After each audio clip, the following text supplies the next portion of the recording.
ٹھیک ہے. تو اس لیے مکمل طور پہ لاک ڈاؤن نہیں ہو سکتا. پھر یہ کہتے ہیں کہ دیکھیں جی عمران خان صاحب قوم کو مروا رہے ہیں, لاک ڈاؤن نہیں کرتے. اس کے بعد آپ نے دیکھا کہ شروع میں لاک ڈاؤن ہوا, ٹھیک ہے. تو شروع میں جب لاک ڈاؤن ہوتا ہے تو پھر یہ کہتے ہیں کہ اب آپ بتائیں کہ لوگوں تک جو ہے نا, لوگ بے روزگار ہوئے ہیں, بے روزگاری کی شرح میں اضافہ ہو گیا. عمران خان صاحب نے اتنے بے روزگار کر دیے, 1 کروڑ نوکریوں کا وعدہ کیا تھا. یہ بھی تو یہی کہتے ہیں نا. تو ظاہر ہے جب لاک ڈاؤن کیا تو بے روزگاری تو ہوگی, یہ تو عمران خان صاحب نے بھی کہا تھا. پھر یہ وعدہ شروع کر دیتے ہیں اب لوگوں تک کھانے پینے کی چیزیں جو ہیں کیسے پہنچیں گی. پھر عمران خان صاحب ٹائیگر فورس کی بات شروع کر دیتے ہیں. تو پھر یہ کہتے ہیں کہ اچھا دیکھتے ہیں ہم ٹائیگر فورس آپ کیسے بناتے ہیں. ٹھیک ہے, ٹائیگر فورس کرتے کرتے ابھی میں ہفتہ 2 پہلے سن رہا تھا بڑے بڑے تجزیہ کاروں, نون لیگ اور پیپلز پارٹی کے لوگوں کو, کہ عمران خان صاحب تو ٹائیگر فورس کے بڑے واویلے کر رہے تھے, بڑا دعوے کر رہے تھے کہ کدھر ہے جی ٹائیگر فورس ہم بنائیں گے, یہ ہوگا وہ ہوگا. عمران خان صاحب نے کچھ بھی نہیں کیا.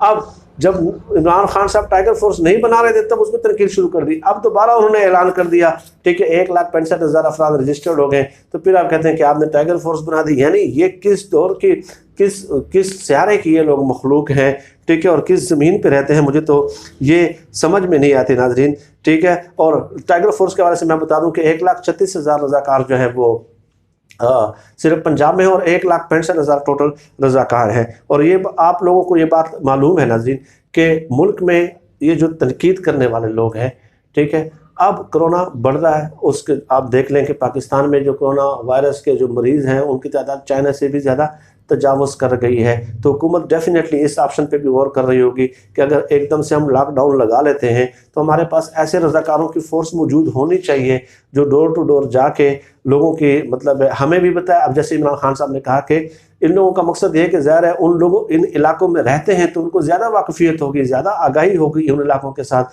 تو ایک تو ہمیں یہ بتائیں گے کہ کس علاقے میں غربت زیادہ ہے, ٹھیک ہے, ڈسٹریبیوشن بھی وہ خود بھی کر سکیں گے, اور ہمیں یہ بھی بتائیں گے کہ کس علاقے میں بے روزگاروں کی تعداد زیادہ ہے. یہ جو تنقید کرنے والے ہیں انہوں نے آج تک ایسا ڈیٹا اور ریکارڈ ہی مرتب نہیں کیا کہ جس سے یہ معلوم ہو سکے کہ پاکستان میں مزدوروں کی تعداد کتنی ہے, بے روزگار لوگوں کی تعداد کتنی ہے. یورپین کنٹریز میں, ترقی یافتہ ممالک میں تو یہ رجسٹرڈ ہیں کہ 2 کروڑ ہے, 3 کروڑ ہے, 5 کروڑ ہے.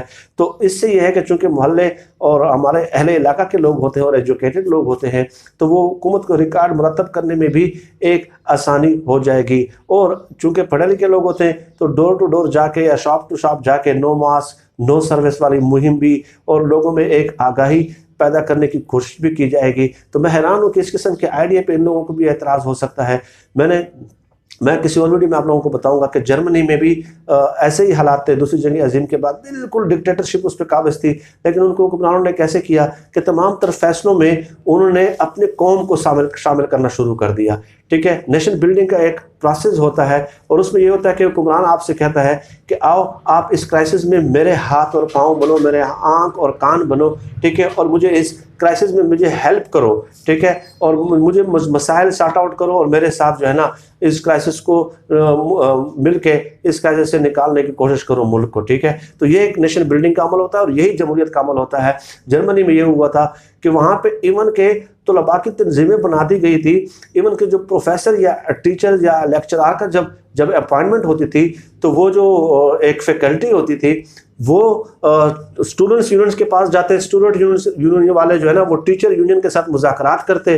ٹھیک ہے, اس طرح آپس میں ایک پروفیسر کی تعیناتی میں آپس میں ایک دوسرے کے ساتھ مذاکرات ہوتے. اس کا مقصد کیا تھا؟ جرمنی کے حکمرانوں نے یہ کہا کہ چونکہ یہ مذاکرات ڈائیلاگ کا پروسیس لوور لیول پہ جو ہے وہ پروموٹ ہو رہا ہے کہ ایک پروفیسر کے اپائنٹ کرنے میں بھی ٹیچرز اور اسٹوڈنٹ یونین کے مذاکرات ہو رہے ہیں, تو اس سے جمہوری رویے فروغ پاتے ہیں, مذاکراتی ماحول فروغ پاتا ہے. ٹھیک ہے, تو جب آپ نیشن کو اس قسم کے فیصلوں میں شامل کرتے ہیں تو اس سے ایک نیشن بلڈنگ کا عمل شروع ہوتا ہے. اور حکمران یہ نہیں کہتا شہباز شریف صاحب کی طرح کہ نہیں میں خود اکیلا لانگ شوز پہن کے ہر جگہ پہنچ جاؤں گا, وہ اس طرح نہیں کہہ رہے. تو یہ بہت اچھی بات ہے اور میں اس بات کو اپریشیٹ کرتا ہوں کہ یہ ایک جمہوریت کا بنیادی کنسیپٹ یہ ہے کہ لوگوں کو زیادہ سے زیادہ شمولیت دی جائے اور لوگوں کو جو ہے اس میں پارٹیسپیٹ کرنے کا موقع دیا جائے. یہ ایک جمہوری کلچر کا فروغ ہوگا اور نیشنل بلڈنگ کی طرف ایک عمل ہوگا. لیکن دوسری طرف یہ ہے کہ اگر عمران خان صاحب پہ ان کو اتنی تنقید ہے, یہ صرف اس لیے بیٹھے ہوئے ہیں مسلسل, ان کا اور کوئی کام ہی نہیں ہے کہ عمران خان صاحب ٹائیگر فورس نہیں بنی, ہاں جی نہیں بنی, آپ نے تو کہا تھا بن جائے گی, بن گئی, تو اب نازی فورس بن گئی ہے, ہٹلر فورس بن گئی ہے. یا اگر آپ کو لگتا ہے کہ عمران خان صاحب کچھ نہیں کر رہے تو آپ کے جو کمانڈر سیف گارڈ ہیں وہ تو اسی لیے آئے تھے کہ کرونا کا علاج کرنے آئیں گے، وہ ایک دبک کے بیٹھ گئے ایک کمرے میں، آپ کو کام سے کس نے روکا؟ آپ مجھے بتائیں، ٹھیک ہے؟ اگر عمران خان صاحب بالفرض کام نہیں کرے تو آپ کریں نا، آپ ایکٹیو پارٹیسپیشن کر رہے ہیں، آپ کوئی متبادل حل پیش کریں، بیانیہ پیش کریں، ملک کی اکانومی کے حالات ہیں، ٹھیک ہے، اور کرونا بڑھ رہا ہے تو ٹائیگر فورس نہ ہو، سول ایڈمنسٹریٹو سٹرکچر آپ لوگوں نے کباڑا اس کا نکال دیا ہے، تو اس کے علاوہ اور کس سے وہ کام لیں؟ تو بہت اچھا آئیڈیا ہے، اگر اس کا انشاءاللہ چیک کنٹرول اینڈ چیک بھی اس پہ کیا جائے گا ڈیفینیٹلی۔ وہ جو اس کا اظہار کر رہے ہیں احسن اقبال وغیرہ کہ جس کا غلط استعمال ہوگا، یہ قبل از وقت باتیں ہیں۔ دیکھیں آگ ہے، آگ سے آپ دونوں قسم کے کام لے سکتے ہیں، ٹھیک ہے؟ آپ کسی پورے کی پوری بستیوں کو بھی جلا سکتے ہیں اور آگ سے آپ لنگر بھی بنا سکتے ہیں، غریبوں میں وہ تقسیم بھی کر سکتے ہیں۔ تو کوئی بھی عمل جو ہوتا ہے اس کے وجود پہ، اس کے ابتدا پہ یہ وہ کرنا کہ آپ کو چند شبہات ہیں، وہ تو جب ہوگا تو پھر اس وقت آپ بات کریں گے نا۔ اس وقت جو جس مقصد کے لیے وہ بنایا گیا ہے وہ مقصد اپنا پورا کرے گا اور ہم بھی اس میں انشاءاللہ شامل ہوں گے۔ اللہ ہم سب کا حامی و ناصر۔ ناظرین اس پہ مزید بات ہوگی، آپ سب لوگ اپنا بہت بہت خیال رکھیے گا۔ اللہ ہم سب کا حامی و ناصر ہو، اللہ پاکستان کی حفاظت فرمائے۔